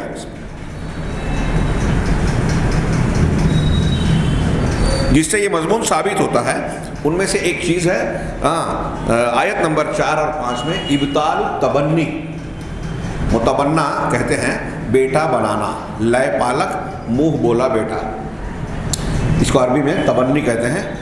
کہہ رہے ہیں وما جعل ازواجکم۔ اب یہاں انہوں نے اس آیت نمبر 4 اور 5 کا حوالہ دے کے صرف متبنا کا ذکر کیا، لیکن اسی آیت میں متبنا کے ساتھ ایک اور چیز کا اللہ تعالیٰ نے ذکر کیا ہے، وہ ہے زہار۔ وما جعل ازواجکم اللائی تظاہرون منہن امہاتکم۔ یہ چونکہ سورہ مجادلہ میں بھی یہ مسئلہ تفصیل سے بیان کیا گیا ہے، زہار والا، کہ اگر کوئی شخص، یہ عربوں میں ایک چیز چلی آتی تھی کہ بیوی سے کبھی کبھی ناراض، جیسے ہمارے یہاں ہے نا کہ غصہ آیا تو طلاق بول دیتے ہیں، تو ان کے یہاں ایک اور بھی طریقہ تھا کہ اپنی بیوی کو اپنی کسی محرم رشتہ دار سے تشبیہ دیتے تھے۔ مثال کے طور پہ یہ جو زہار کا لفظ، زہار کا معنی لفظ بولا جاتا ہے، اس میں زہر کے لفظ کا استعمال، وہ اپنی بیوی سے کوئی غصے میں آ کے کہتا تھا انت علیہ کظہر امی، تو مجھ پر ایسے ہی ہے جیسے میری ماں کی پیٹھ۔ ماں ایک بندے کے لیے حرام ہے، حرمت والا رشتہ ہے، تو اب بیوی کو کہہ دیا کہ ماں کی پیٹھ کی طرح تو ہو گئی، تو اب بیوی سے گویا جسمانی تعلق قائم کرنا کیسے جائز ہو جائے گا جب وہ ماں کی طرح ہو گئی؟ تو یہ منہ سے بول دیا، وہ ماں کی طرح سمجھ لی گئی۔ تو اللہ تعالیٰ نے ارشاد فرمایا کہ تمہاری بیویوں کو جن سے تم زہار کرتے ہو، تو میری ماں کی پیٹھ کی طرح ہے، اس طرح کے جملے کہتے ہو، تو زہار کرتے ہو، وہ ان میں سے جن سے تم نے زہار کیا ہے، اللہ نے انہیں تمہاری مائیں نہیں بنایا، تمہارے کہہ دینے سے وہ تمہاری ماں نہیں ہو گئی۔ اور آگے دوسری بات، وما جعل ادعیاءکم ابناءکم، اور اللہ تعالیٰ نے تمہارے لے پالک کو، جن کو تم منہ بولا بیٹا بنا کر بیٹے کی طرح پکارتے ہو، تو تمہارے لے پالکوں کو، متبنا کو تمہارے بیٹے نہیں بنایا ہے۔ اگر تم نے کسی کو منہ بولا بیٹا، منہ بولا رشتہ سے پکار لیا تو وہ تمہارے بیٹے نہیں ہو گئے۔ ہندوستانی سماج میں بھی ہمارے یہاں ہندوؤں کے یہاں ہم دیکھتے ہیں، اور اس کا اثر مسلمانوں کی ثقافت پر ہے، سماجی زندگی میں، خاندانی زندگی میں ہندو مذہب کا ہم مسلمانوں پر ہندوستان میں بہت اثر پڑا ہے، اور جہاں جتنی زیادہ دین سے جہالت ہے وہاں اتنا زیادہ اثر نظر آئے گا آپ کو۔ جا کے دیکھ لیجئے دیہاتوں میں، ہاں کہ بعض جگہ پر منگل سوتر اور کشکا لگانا، یو پی میں جو ہے مسلمان عورتیں کشکا لگاتی ہیں، مانگ میں سندور ڈالتی ہیں. ہمارے مہاراشٹر میں آپ جائیں دیہاتوں میں مسلم عورتیں جو ہے شادی شدہ جو ہے وہ گلے میں منگل سوتر پہنتی ہیں. یہ اسلامی طریقہ نہیں ہے. ایسی اور بھی بہت ساری چیزیں. ہمارے ہاں ایک سے زیادہ شادی کو برا مانتے ہیں، برا مانا جاتا ہے. کسی نے دوسری شادی کر لی تو ہو زنا کی خبر سننے کے بعد اب بولتے ہیں کہ عمر کا تقاضا ہے. کیا معلوم، میں تو سمجھ ہی نہیں پاتا کہ ہمارا سماج علم کہاں کس درجے کا ہے. یہ پڑھے لکھوں کی بات، جاہلوں کی چھوڑیے. پڑھے لکھے جو دیندار اپنے آپ کو بتانے کا ٹھیکیدار بتاتے ہیں، بیان کرتے ہیں، ان کا ہمارے خاندان میں کسی نے کیا نہیں، یہ کیسے کر لیا. کسی نے اگر کر لیا جرت تو وہ یہ نہیں دیکھتے کہ اللہ رسول کی اجازت ہے، اس کی کیا حکمتیں ہیں. ہمارے خاندان میں کسی نے نہیں کیا، یہی پرمپرا روایت. یہ ایسے لوگ ابھی اسلام کو سمجھے نہیں ہیں، قرآن حدیث کو جانا نہیں ہے، دین کے تقاضے نہیں جانا ہے. میں کہتا ہوں اگر ایک بندہ ہے مومن بندہ، یہ تو کہتا ہوں نوجوانوں کو ٹی وی چینل پہ بھی اگر آپ سے کوئی پوچھے کہ اسلام میں 4 بیویوں کی اجازت ہے تو شرمانا نہیں، سینہ ٹھوک کے سینہ تان کے کہنا کہ ہاں ہے اور یہی سب سے صحیح ہے. ایک دینی تعلیم کے سلسلے میں کبھی احساس کمتری کا شکار نہیں ہونا، کیونکہ یہ کمزور بات ہے بھی نہیں. جو اللہ کا حکم اور اللہ کی شریعت ہے دنیا کے سب سے سارے قوانین سے بہتر ہے، یہ ہمارا یقین ہونا چاہیے. اور ہے، ہم ثابت نہ کر پائیں کسی خاص موقع پر خاص بات کو، یہ الگ بات ہے. جو لوگ اس کا مذاق اڑاتے ہیں، ایک سے زیادہ بیوی نہیں کر سکتے، وہ نہیں کرتے ایک سے زیادہ بیویاں. ان کے یہاں ناجائز تعلقات کی بنیاد پر ہاں ملنا جلنا یا آخری معاملے تک پہنچنا بالکل جائز ہے. ارے یورپ اور امریکہ جو اس پر اعتراض کر رہے ہیں، وہاں بن بیاہی ماؤں کی کثرت ہے، اولاد الزنا کی ایک بھیڑ ہے. امریکہ کے بہت سارے صدور کے بارے میں پتہ ہی نہیں ہے کہ اس کا اصلی باپ کون ہے. یہ ابھی فرانس کی عورت کا میں نے ذکر کیا.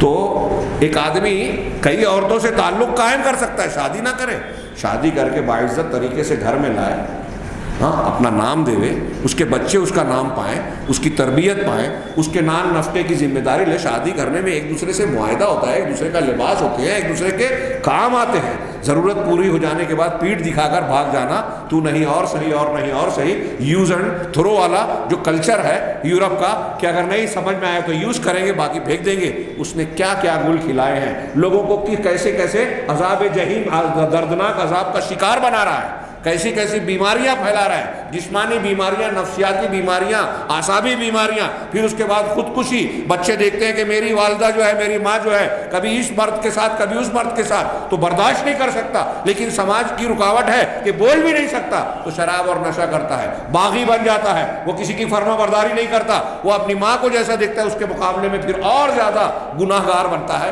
اور بدکاری کی راہ پر چل پڑتا ہے. ایک سے دوسرا، دوسرے سے تیسرا، سے مختلف جرائم ایک دوسرے سے جڑتے چلے جاتے ہیں. اور آج وہ جو ہے آزادی کے نام پر پورا سماج اور معاشرہ آوارہ ہو چکا ہے. اب حکومت کو روکنا پڑتا ہے کہ نہیں، شادی شدہ زندگی اختیار کیجئے، آپ کی محفوظ زندگی ہوگی، بیماریوں سے محفوظ، بہت سارے مسائل پیدا نہیں ہوں گے. لیکن کون سنتا اور مانتا ہے؟ تو بات تھوڑی سی پھیل گئی. میں عرض یہ کر رہا تھا کہ اللہ تبارک و تعالیٰ نے جو احکامات دیے تو اس میں یہ بھی بتایا کہ جو رسم و رواج یا لوگوں میں چلن آ رہا ہے، ہاں اس کی بجائے یہ دیکھنا چاہیے کہ اللہ اور رسول کیا کہہ رہے ہیں، ان کا منہج کیا ہے. چنانچہ تبنی کا رد کیا گیا، منہ بولے رشتے کا. میں یہ عرض کر رہا تھا کہ ہمارے یہاں بعض مسلمان بھی آپ دیکھیں کہ کسی سماج میں رہتے ہیں، کسی غیر مسلم لڑکی یا گھر سے تعلق ہے، وہاں کی کسی لڑکی نے راکھی ہاتھ میں باندھ دی تو کہتے ہیں وہ مجھے راکھی باندھتی ہے، میری بہن ہو گئی، اور راکھی باندھنے والی یہ میرا بھائی ہو گیا. یہ منہ بولا رشتہ بن گیا. دو مذہب کے ماننے والے بھائی بہن ہو گئے. کیا یہ قرآن کہہ رہا ہے کہ اللہ تعالیٰ نے تمہارے منہ بولے بیٹوں کو، لے پالک کو تمہارا بیٹا نہیں بنایا. ہاں ذالکم قولکم بافواہکم، یہ تمہاری بات تمہارے منہ سے تمہاری کہی ہوئی بات ہے. تم نے منہ سے کہہ دیا، حقیقت نہیں بدل گئی. ہاں اگر آپ مرغے کو بطخ بول دے تو وہ بطخ نہیں مانی جائے گی، مرغا مرغا ہی رہے گا.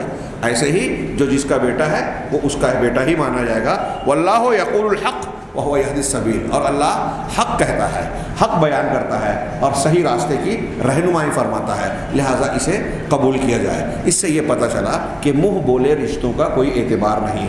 اب اللہ تبارک و تعالیٰ نے جب اس کا ابطال کیا تو کیسے کیا؟ اللہ کے رسول صلی اللہ علیہ وسلم کی ذات اور آپ کے گھرانے سے منہ بولا بیٹا حضرت زید بن حارثہ آپ کے تھے، اور اللہ کے نبی صلی اللہ علیہ وسلم نے پہلے ان کا رشتہ حضرت زینب کو بھیجا، یہ اونچ نیچ کے خاتمے کرنے والی بات تھی، اور پھر بعد میں ان سے طلاق ہوا، اللہ تبارک و تعالیٰ نے حکم دیا طلاق کرواؤ۔ ہاں، حنفی مسلک کے لوگ یہ بیان کرتے ہیں وہاں کفاءت کا ایک بحث ہے، اونچ نیچ وہاں موجود ہے۔ فقہ حنفی میں قریشی لڑکے سے نچلے دوسرے ذات کی جو لہے کی لڑکی سے شادی نہیں ہو سکتی۔ میں ہوا میں بات نہیں کر رہا ہوں، ہمارے مولوی عثمان صاحب مالیگاؤں کے جامعۃ الصلاۃ کے بانی، انہوں نے دیوبند کے خلاف اس قسم کے فتووں کے خلاف جو ہے پوری کتاب لکھی تھی، ہم نے سنا ہے، دیکھ نہیں سکے اب تک، ہاں، لیکن وہ فقہ حنفی میں ہے۔ ابھی اللہ کی پکار اور البلاغ ان پرچوں میں ایک ہی مضمون قسطوار شائع ہوا تھا، اور یہ بیان کیا گیا تھا کہ یہ فقہ کی کتابوں میں یہ اونچ نیچ ہندوستانی اور ہندوانہ مزاج کی برقرار رکھی گئی ہے۔ اور پھر اس کا جواب وہ یہ دیتے ہیں کہ دیکھیے یہ شادی تو کر دی تھی لیکن نبھی نہیں، ٹوٹ گئی۔ تو کیا آپ یہ کہنا چاہ رہے ہیں کہ اللہ اور رسول کو سمجھا نہیں؟ حضرت زینب کی شادی حضرت زید سے کر دی اور نبھی نہیں، وہاں ایک اور چیز کا رد کرنا تھا، ورنہ اور بھی رشتے ہوئے ہیں، یہ کوئی صحابہ اور اللہ کے رسول کے زمانے میں کوئی ایک رشتہ نہیں ہوا ہے قریشی غیر قریشی کا۔ حضرت عبد الرحمن بن عوف رضی اللہ تعالیٰ عنہ عشرہ مبشرہ میں سے قریش کے، انہوں نے اپنی سگی بہن کا رشتہ حضرت بلال حبشی سے کیا، حبشہ کے سیاہ فام کالے، سگی بہن قریش کی، حضرت بلال سے نکاح کیا۔ یہ ایک اور مثال میں نے دی، ایسی اور دسیوں مثالیں ملیں گی۔ اللہ کے رسول صلی اللہ علیہ وسلم کے گھر سے ہوا ہے، اب صحابہ کرام نے مان لیا، تو یہ کفاءت خاندانی کوئی معنی نہیں رکھتی۔ رشت دین کے معاملے میں ٹھیک ٹھاک ہے دونوں کا معاملہ، دین اور عقیدہ دیکھنا چاہیے، ہاں تو شادی کر دینا چاہیے کسی بھی خاندان کے ہو۔ ہاں خیر، تو کہا کہ یہ تمہارا آگے اللہ کے رسول صلی اللہ علیہ وسلم کے گھر سے یہ ہوا، میں نے عرض کر رہا تھا، آگے شاید آ رہا ہے کہ نبی کریم صلی اللہ علیہ وسلم کو حکم دیا گیا کہ آپ اپنی حضرت زینب رضی اللہ تعالیٰ عنہ سے شادی کریں۔ گھر سے یہ ابطال تبنی اس طرح ہوا، منہ بولے بیٹے رشتے کا حقیقی اعتبار نہیں ہے۔ اس کا رد کیسے کیا؟ یہ جو اللہ کے رسول کو حکم دیا گیا، اس کے بعد حضرت زید رضی اللہ تعالیٰ عنہ جو آپ کے منہ بولے بیٹے تھے، اور میں نے بتایا کہ عرب کے معاشرے میں منہ بولے بیٹے کو بھی حقیقی بیٹے کی طرح مانا جاتا تھا، چنانچہ حضرت زید بن محمد کہا جاتا تھا، تو اب بیٹے کی طرح ہو گئے۔ اب ان کی بیوی کا جب طلاق ہوا تو یہ مانا گیا کہ زید نے جس کو طلاق دیا ہے وہ محمد صلی اللہ علیہ وسلم کی بہو تھی، ہاں بہو تھی، تو اب بیٹے کی بیوی سے نکاح کرنا یہ بھی جائز نہیں ہے۔ تو نبی کریم صلی اللہ علیہ وسلم کا نکاح کروایا گیا اللہ کے حکم سے، اللہ نے نکاح کروایا حضرت زینب سے جو زید کی مطلقہ تھی، پہلے نکاح ہوا پھر طلاق ہوا، اور اس حکم کو اللہ تبارک و تعالیٰ نے کہا کہ ان کو طلاق دینے کی بات کہیں۔ حضرت زید اور ان میں نبھ نہیں رہے تھے، اللہ کے رسول کو کہا گیا کہ ان سے طلاق کی بات کی جائے، لیکن آپ کہہ نہیں پا رہے تھے۔ اللہ تبارک و تعالیٰ نے اس پر قرآن کی سورہ احزاب میں پڑھیے کہ فلما قضا زید منہا وطرا زوجناکہا، اس سے پہلے اللہ تعالیٰ نے کہا کہ تم جو ہے اس بات سے شرما رہے تھے، ڈر رہے، لوگوں سے ڈر رہے تھے۔ اللہ زیادہ حقدار ہے کہ آپ اللہ سے ڈریں، کہ اس بات کو چھپا رہے تھے جو اللہ تعالیٰ نے آپ کو حکم دیا، آپ اسے چھپا رہے تھے اور لوگوں سے ڈر رہے تھے۔ کیا بات چھپا رہے تھے اور کس بارے میں ڈر رہے تھے؟ یہی کہ اللہ تعالیٰ نے حضرت زینب سے آپ کا نکاح کر دیا، ان سے طلاق لیا جائے، اور طلاق کے بعد آپ کو نکاح کرنا ہے عدت گزر جانے کے بعد۔ یہ بات آپ لوگوں سے کہنے سے گھبرا، آپ کو اندازہ تھا کہ یہ کرنے کے بعد کفار مکہ طوفان اٹھائیں گے میرے خلاف اور طعن و تشنیع کریں گے، اور ویسا ہوا بھی کہ دیکھو اپنے ہی بیٹے کی مطلقہ سے شادی کر لی۔ لیکن یہاں مقصد یہی بتانا تھا، یہ قدیم رسم، میں نے کہا رسم و رواج جو چلی آ رہی ہے، پرمپرا جو چلی آ رہی ہے، اس کی مخالفت کرنا چھوٹا کام نہیں ہوتا، آسان نہیں ہوتا۔ اچھے اچھوں کے جو ہے پانی پیتے کیا پیتے پانی ہو جاتے ہیں، محاورہ جو بھی ہو۔ ہاں، لوگ ڈرتے ہیں، بہت بہادر بنے گے یہ، یہاں اس کی جرات نہیں کرتے۔ یہ نبی کریم صلی اللہ علیہ وسلم کو کہا گیا کہ آپ عمل کیجیے، تو پہلے آپ ڈر رہے تھے۔ قرآن کہہ رہا ہے وَتَخْشَوْنَ النَّاسَ وَاللَّهُ أَحَقُّ أَن تخشوا، ہاں، کہ آپ لوگوں سے ڈر رہے تھے، اللہ زیادہ حقدار ہے کہ آپ اللہ سے ڈرتے۔ ہاں، اس کے بعد کہا فَلَمَّا قَضَىٰ زَيْدٌ مِّنْهَا وَطَرًا زَوَّجْنَاكَهَا، جب زید نے اپنی ضرورت اور غرض ان سے پوری کر لی، یعنی ان کے درمیان طلاق ہو گیا، معاملہ ختم کر لیا، زَوَّجْنَاكَهَا، ہم نے آپ کی شادی ان سے کر دی، یعنی اس عورت سے، یعنی حضرت زینب سے۔ اللہ تعالیٰ نے، اسی لیے حضرت زینب بخاری مسلم کی روایتوں میں ہے کہ وہ اپنی ازواج مطہرات پر اس بات پر فخر کرتی تھی کہ تمہاری شادیاں تمہارے گھر والوں نے کی، میری اللہ نے کرائی، عرش کے اوپر سے، 7 آسمان کے اوپر سے میری شادی اللہ نے کی۔ قرآن کہہ رہا ہے زوجناکہا، ہم نے آپ کی شادی ان سے کر دی۔ اس پر کچھ لوگ اعتراض کرتے ہیں، مولانا ثناء اللہ امرتسری اور دوسرے لوگوں نے جواب دیا، موقع نہیں ہے، پہلے ہی سے وقت زیادہ ہو رہا ہے، اس لیے ہم آگے بڑھتے ہیں۔ تو تبنی، لے پالک اور منہ بولے رشتے کا رد کیا گیا، یہ پرمپرا نہیں چلے گی، یہ صرف منہ بولنے سے کوئی کسی کا رشتہ دار نہیں ہو جاتا، بیٹا نہیں ہو جاتا، اس کا رد کیا گیا، اور رد عملی طور سے نبی صلی اللہ علیہ وسلم کی شخصیت سے کروایا گیا کہ آپ کے منہ بولے بیٹے کو کہا گیا کہ یہ آپ کا بیٹا نہیں ہے، اور پھر اس کے بعد حکم ہوا کہ زید بن محمد کی بجائے زید بن حارثہ ہی کہا جائے، زید بن محمد کہا جانے لگا تھا، اس سے منع کیا گیا۔ تو باپ کے علاوہ کسی کی طرف نسبت بیٹے کی نہیں کی جا سکتی۔ ہاں، النہی عن تبرج الجاہلیہ، اسی طریقے سے اس میں تبرج جاہلیہ، یہ پرانی پرمپرا کے رد کے ضمن میں یہ بھی ایک حکم ہے کہ جاہلی بناؤ سنگار کا اظہار جو عورتوں میں ایک طریقہ تھا، آج بھی کرتی ہیں، آج فیشن کے نام پر یہ جدید زمانہ کہلاتا ہے، لیکن حقیقت میں وہ جاہلیت ہے، جو اسلامی تعلیمات کے خلاف ہے، وہ جاہلیت ہے، وہ کتنی بھی روشنی کے ساتھ اور نئے نئے طریقوں سے کیوں نہ کی جائے۔ تو کہا وَقَرْنَ فِي بُيُوتِكُنَّ، اللہ تعالیٰ نے ازواج مطہرات کو حکم دیا کہ اپنے گھروں میں قرار پکڑے رہو، ٹھہرے رہو، وَلَا تَبَرَّجْنَ تَبَرُّجَ الْجَاهِلِيَّةِ الْأُولَىٰ، اور پرانی قدیمی جاہلیت کا کہ بناؤ سنگار کا اظہار نہ کرو۔ عدم دخول البیوت الا بإذن، گھروں میں بغیر اجازت کے داخل نہ ہونے کا حکم دیا گیا۔ وعدم الانتظار للحدیث بعد الطعام، اور کھانا کھانے کے بعد بات چیت کا انتظار کرنا، اس سے ممانعت کی گئی۔ یہ آیت اس سے پہلے والے درس میں بیان کی جا چکی ہے کہ اگر دعوت دی جائے تو پہلے سے آ کر کھانے کا انتظار نہ کرو، جھانک نہ کرو کہ کھانا پکا کہ نہیں پکا، اور کھانے سے فارغ ہونے کے بعد بات چیت میں گفتگو میں مشغول رہ کے بیٹھے نہ رہو، اس سے نبی کو تکلیف ہوتی ہے۔ ہاں، آیت نمبر 53 میں 5واں نمبر پہ المساوات بین الرجل والمرأة فی التکالیف الشرعیہ، مرد اور عورت میں شرعی تکالیف میں برابری ہے۔ بعض احکامات میں مرد اور عورت کا فرق ضرور ہے ذمہ داریوں میں، لیکن شریعت کی تکلیف اور انجام میں مرد اور عورت ایک برابر ہے۔ ہاں، یہ جو عنوان ہے کہ منہج الہی قبول کیا جائے، تو کہاں سے یہ استدلال کیا؟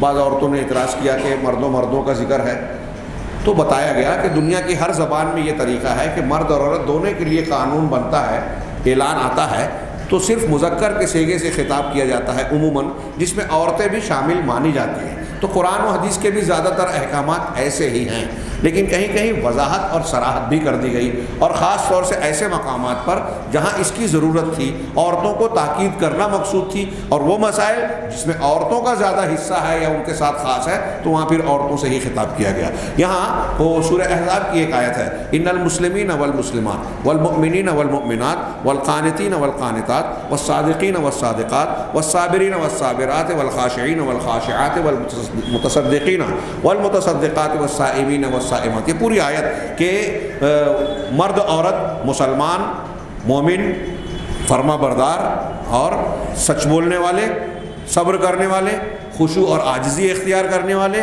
صدقہ کرنے والے، روزہ رکھنے والے، اور اپنی شرمگاہوں کی حفاظت کرنے والے، مرد ہوں یا عورت ہوں، اور اللہ کا خوب ذکر کرنے والے مرد اور عورتیں۔ ہاں، اللہ نے ان کے لیے اعد اللہ لهم مغفرۃ و اجر عظیما، اللہ نے ان سب کے لیے بخشش و مغفرت اور اجر عظیم، بہت عظیم اجر تیار کر رکھا ہے۔ تو جس طرح مردوں کے لیے جنت مغفرت اجر ہے، اس طرح عورتوں کے لیے بھی ہے، اس میں کوئی فرق نہیں ہے۔ اور اس سے پتہ چلا کہ اسلام، ایمان، روزہ، زکوٰۃ، روزہ، نماز، صدقہ و خیرات، ذکر و اذکار جیسے مرد کرتے ہیں ویسے عورتیں بھی کریں گی، جیسے ان کو اجر و ثواب ہے ویسے ان کو بھی ملے گا۔ اس کا مطلب یہ کہ شریعت کے مکلف دونوں ہیں، دونوں برابر ہیں۔ نمبر 6، شہادت اللہ تعالی للمؤمنین، مومنوں کے حق میں اللہ تبارک و تعالیٰ کی گواہی، شہادت وہ کیا ہے کہ مومنوں کی تعریف کی۔ سورہ احزاب میں اللہ تعالیٰ نے ارشاد فرمایا کہ من المؤمنین رجال صدقوا ما عاہدوا اللہ علیہ، مومن مردوں میں سے کچھ ایسے مرد اور لوگ ہیں جنہوں نے اللہ سے اپنے کیے ہوئے وعدے کو سچ کر دکھایا۔ فمنہم من قضی نحبہ، ان میں سے کچھ ایسے ہیں جنہوں نے اپنے عہد و پیمان کو پورا کر دیا۔ ومنہم من ینتظر، اور کچھ ایسے ہیں جو اس کا انتظار کر رہے ہیں کہ موقع آئے تو اپنا عہد و پیمان پورا کر دیں۔ وما بدلوا تبدیلا، اور انہوں نے اپنے اس عہد و پیمان میں بالکل کوئی تبدیلی اور تغیر نہیں کیا ہے۔ یہ اس سلسلے میں اہل علم نے کہا کہ اللہ تعالیٰ نے جو بات کہی تو اس سے مراد کون ہے؟ ایک مثال دی جاتی ہے انس بن نضر رضی اللہ تعالیٰ عنہ کی، کہ انہوں نے غزوہ احد میں جنگ بدر میں شریک نہیں ہو سکے تھے، تو انہوں نے اللہ سے وعدہ کیا تھا کہ اے اللہ میں عہد کرتا ہوں کہ اب جب بھی اللہ کے راستے میں قربانی دینے کا موقع آئے گا تو میں اپنی جان کی بازی لگاؤں گا تیرے راستے میں۔ چنانچہ جب احد کا موقع آیا اور وہ واقعہ ہے کہ یہ افراتفری پھیل گئی کہ رسول اللہ صلی اللہ علیہ وسلم شہید کر دیے گئے، کچھ صحابہ بددل ہو کے میدان سے ہٹ گئے، یہ انس بن نضر پہنچے اور کہا کیا بات ہے؟ کہا ایسی ایسی بات ہے۔ کہا تو پھر تم کو پیچھے ہٹ رہے ہو، کیوں میدان سے ہٹ رہے ہو؟ آگے بڑھو، دشمنان خدا کا مقابلہ کرو، اور اگر ان لوگوں نے جو ہے اللہ کے رسول صلی اللہ علیہ وسلم نے جس چیز کے مقصد سے ان سے لڑتے ہوئے آپ اللہ کے راستے میں قربان ہوئے، تم بھی ہو جاؤ یا پھر ان پر غالب آ جاؤ، اور پھر آگے بڑھے۔ کسی نے روکنے کی کوشش کی تو کہا کہ مجھے احد کی جانب سے جنت کی خوشبو آ رہی ہے، اور آگے بڑھے اور پھر بڑا بے جگری سے مقابلہ کیا اور شہید ہو گئے۔ ان کی لاش پر اتنے زخم آئے تھے کہ پہچان میں نہیں آ رہے تھے۔ ان کی سگی بہن نے ان کی انگلیوں کے پور سے انہیں پہچانا، تب ان کو جانا گیا کہ یہ حضرت انس بن نضر ہے۔ ان کے بارے میں کہا بعض علماء نے، مفسرین نے، کہ حضرت انس بن نضر اس آیت کے مصداق ہیں کہ اللہ نے جو کہا کہ ان میں سے کچھ ایسے ہیں جنہوں نے اپنے عہد کو پورا کر دیا، اس میں انس بن نضر بھی ہے، اور کچھ انتظار کر رہے ہیں یہ غزوہ احزاب میں اور دوسرے موقعوں میں اپنے عہد کو پورا کرنا چاہتے ہیں۔ تو اللہ تعالیٰ نے مومنین کے بارے میں یہ گواہی دی کہ وہ کس طرح سے سچے ہیں، اپنے عہد و پیمان کے پکے ہیں۔ آگے نمبر 7، وعید الکافرین بالعذاب الشدید، کافروں کے لیے سخت عذاب کی وعید اور دھمکی۔ یوم تقلب وجوہہم فی النار، مثال کے طور پہ آیت میں کہا گیا کہ جس دن اللہ تعالیٰ ان کے چہرے جہنم میں الٹائے پلٹائے جائیں گے۔ یقولون، کہیں گے، یا لیتنا اطعنا اللہ و اطعنا رسولا، کہ کاش ہم نے اللہ کی اطاعت کی ہوتی، اس کے رسول کی اطاعت کی، فلاں فلاں کی نہیں، اللہ کی اطاعت کی ہوتی، رسول کی بات مانی ہوتی۔ وقالو، اور کہیں گے، ساتھ ہی کہیں گے، ربنا اطعنا سادتنا و کبراءنا، پروردگار ہم نے اپنے سرداروں اور اپنے بڑوں کی اطاعت کی، فاضلونا السبیل، انہوں نے ہمیں راستے سے بھٹکا دیا، ربنا آتہم ضعفین من العذاب، پروردگار انہیں عذاب کا دگنا حصہ دے، ہم کو جتنا دے گا نا اس کا ڈبل دینا، دگنا دینا، کیونکہ ان کی وجہ سے ہم آئیں۔ وَلْعَنْهُمْ لَعْنًا كَبِيرًا، اور انہیں بڑی لعنت پہ مبتلا کر، لعنت فرما ان پر، بڑی لعنت۔ یہ کفار کا اور آگے بھی آیت کا سیاق و سباق ہے، تو ان کے لیے عذاب کا تذکرہ کیا گیا اس صورت میں۔ نمبر 8، بیان و ثقل المسئولیت الشرعیہ ورفض السماوات والارض، شریعت کی ذمہ داری کے بوجھ کا بیان، کہ کتنی بھاری ذمہ داری ہے یہ شریعت جو ہے ہم کو اور آپ کو دی گئی ہے قرآن و حدیث کی شکل میں، یہ کوئی معمولی بات نہیں ہے، یہ بہت بھاری ذمہ داری ہے۔ وَرَفْضُ السَّمَاوَاتِ وَالْأَرْضِ وَالْجِبَالِ حَمْلَهَا، اور آسمانوں، زمینوں اور پہاڑوں کا اس کو اٹھانے سے انکار کرنا، وَإِقْدَامُ الْإِنسَانِ عَلَى حَمْلِهَا، اور انسان کا اسے اٹھانے پر آگے بڑھ جانا۔ إِنَّ عَرَضْنَا الْأَمَانَةَ عَلَى السَّمَاوَاتِ وَالْأَرْضِ وَالْجِبَالِ فَأَبَيْنَ أَن يَحْمِلْنَهَا وَأَشْفَقْنَ مِنْهَا، یہ سورہ احزاب کی آخر کی آیتیں ہیں کہ ہم نے الامانہ کو، یہ قرآن و حدیث کی شریعت کو، احکامات کو آسمانوں پر، زمینوں پر، پہاڑوں پر پیش کیا۔ فَأَبَيْنَ أَن يَحْمِلْنَهَا، سب نے اسے اٹھانے سے انکار کر دیا۔ وَأَشْفَقْنَ مِنْهَا، سب اس سے ڈر گئے، آسمان ڈر گیا، زمین ڈر گئی، پہاڑ ڈر گئے۔ وَحَمَلَهَا الْإِنسَانُ، اٹھا لیا کس نے؟ الانسان نے۔ انہو کانا ظلوما جہولا، یقیناً وہ بڑا ظالم اور جاہل ہے۔ ہاں یہ گویا اس میں علت بتائی گئی کہ انسان نے شریعت کیوں اٹھایا، آسمان زمین نے کیوں انکار کیا، ان کے اندر یہ صلاحیت نہیں ہے۔ انسان کے اندر صلاحیت ہے کہ وہ ظالم ہے، وہ جاہل ہے۔ ظالم اسے کہا جاتا ہے جس کے اندر انصاف کرنے کی صلاحیت ہو، جاہل اسے کہا جائے گا جس کے اندر عالم ہونے کی صلاحیت ہو۔ اس دیوار کو، اس چھت کو، اس پنکھے کو ہم ظالم اور جاہل نہیں کہہ سکتے، کیونکہ ان کے اندر عالم اور منصف ہونے کی صفت ہے ہی نہیں۔ یہ انسان کے اندر یہ دونوں صفت ہے، اس لیے اس نے یہ بار امانت کا بوجھ اٹھایا۔ ہاں، نمبر 9 اور آخری مضمون جو ذکر کیا، بیان حکمت اللہ سبحانہ من الرسالہ، اللہ تبارک و تعالیٰ کی جانب سے رسالت کی حکمت کا بیان، کہ جو دین دیا گیا ہے کیوں دیا گیا ہے۔ ہاں، آپ کو، ہم کو، یا دنیا میں اللہ تعالیٰ نے کیوں یہ پوری کائنات کا انتظام کیا، اور پھر رسول بھیجے، کتابیں دی، اور ہم کو اور آپ کو شریعت کے احکامات دیے، کیوں دیے، اس کی وجہ بتائی آخر میں، لِيُعَذِّبَ اللَّهُ الْمُنَافِقِينَ وَالْمُنَافِقَاتِ وَالْمُشْرِكِينَ وَالْمُشْرِكَاتِ، تاکہ اللہ عذاب دے منافق مردوں اور عورتوں کو اور مشرک مردوں اور عورتوں کو، اور وَيَتُوبَ اللَّهُ عَلَى الْمُؤْمِنِينَ وَالْمُؤْمِنَاتِ، اور مومن مردوں اور عورتوں کی توبہ کو قبول فرمائے، وَكَانَ اللَّهُ غَفُورًا رَحِيمًا۔ یہ انجام ہونا ہے، یہ جو امتحان سے ہم گزر رہے ہیں، 3 کیٹیگری میں سے ایک میں ہر انسان رہے گا، منافق، مشرک، یا پھر اس مسلم۔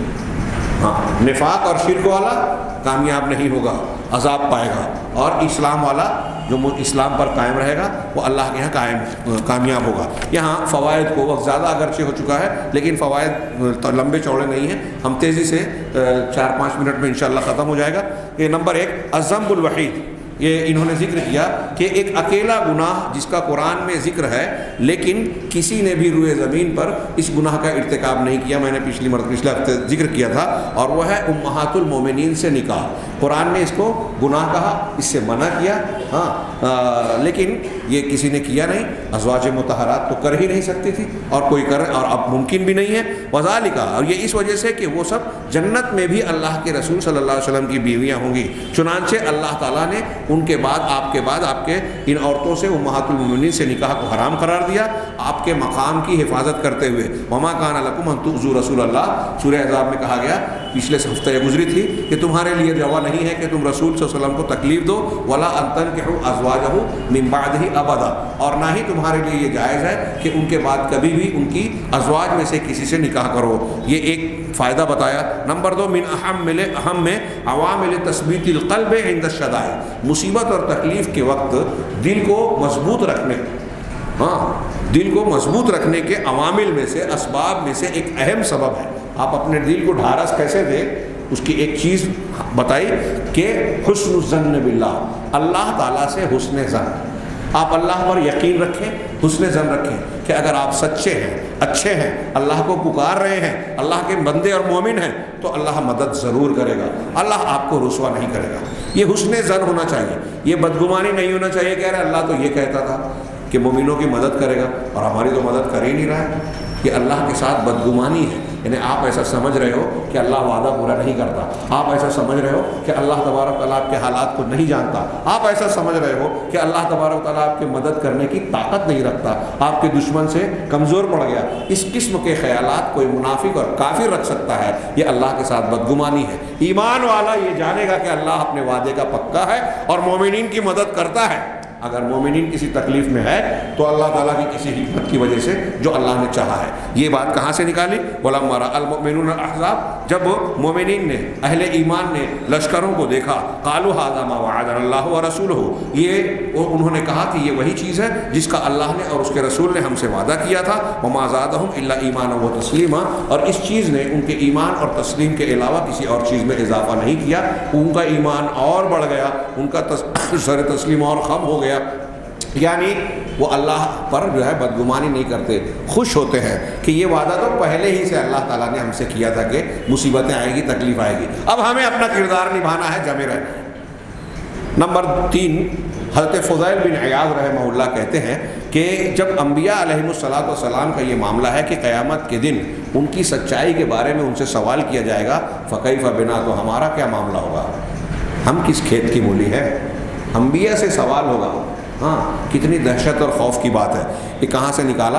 الذین یبلغون رسالات اللہ، یہ سورہ احزاب کی آیت ہے، الذین یبلغون رسالات اللہ وَيَخْشَوْنَهُ وَلَا يَخْشَوْنَ أَحَدًا إِلَّا اللَّهَ، جو لوگ اللہ کے رسالات پیغامات کو پہنچاتے ہیں اور اللہ سے ڈرتے ہیں اور اللہ کے علاوہ کسی سے نہیں ڈرتے، وَكَفَى بِاللَّهِ حَسِيبًا، اور اللہ کافی ہے حساب لینے والے کے اعتبار سے۔ ان کا حساب، یہ جو اللہ کے رسول پیغام پہنچا رہے ہیں ان کا بھی حساب ہوگا، ہاں اللہ کافی ہے اس کے لیے۔ یہ ہمارے لیے عبرت کی اور نصیحت کی بات ہے۔ نمبر 4، اللہ تعالیٰ نے اس صورت میں فرمایا لَئِن لَّمْ يَنْتَهِ الْمُنَافِقُونَ، اگر منافقین باز نہیں آئے، وَالَّذِينَ فِي قُلُوبِهِم مَرَضٌ، اور وہ لوگ جن کے دلوں میں روگ ہے، وَالْمُرْجِفُونَ فِي الْمَدِينَةِ، اور مدینہ میں غلط خبریں اور افواہیں پھیلانے والے لوگ، ہاں لَنُغْرِيَنَّكَ بِهِمْ ثُمَّ لَا يُجَاوِرُونَكَ فِيهَا إِلَّا قَلِيلًا، اگر یہ لوگ باز نہ آئیں تو ہم آپ کو ان پر مسلط کر دیں گے، یعنی ان کی تباہی کے لیے آپ کو مسلط کر دیں گے، ہاں پھر وہ آپ کے پہلو میں، آپ کے پڑوس میں نہیں رہ سکیں گے مگر بہت تھوڑے۔ یعنی اللہ اور رسول کی مخالفت اگر کی جا رہی ہے تو ایک مدت تک ڈھیل ملتی ہے، ہاں یہ جتنے باتیں بتائی گئی جن کے دلوں میں نفاق ہے، روگ ہے، اور مدینہ میں جو لوگ افواہیں اڑاتے ہیں، افواہیں اڑانا مومنین کا کام نہیں ہے، منافقین کا شیوا بتایا گیا۔ اگر یہ لوگ نہیں رکے تو اللہ نے ان کو دھمکی دی کہ آپ پر ان کو مسلط کر دیا جائے گا۔ امام قرطبی کہتے ہیں کہ اس آیت میں دلیل ہے، ہاں کہ وعید کو نافذ کرنے کو ترک کر دیا جائے، ہاں والدلیل کیا، دیکھیے یہ اللہ کی رحمت کا ایک پہلو پیش کر رہا ہے۔ اللہ نے دھمکی دی کہ اگر یہ باز نہیں آئے تو ایسا کیا جائے گا، دھمکی دی اللہ نے، لیکن دھمکی دینے کے باوجود دھمکی کا نفاذ نہیں ہوا۔ اللہ تعالیٰ وعدہ خلافی نہیں کرتا، جو کہتا ہے وہ ہوتا ہے، لیکن یہاں کیا کرے کہ اس میں اس بات کی دلیل ہے کہ اس کے انفاذ میں تاخیر کی جا رہی ہے اور ترک کیا جاتا ہے۔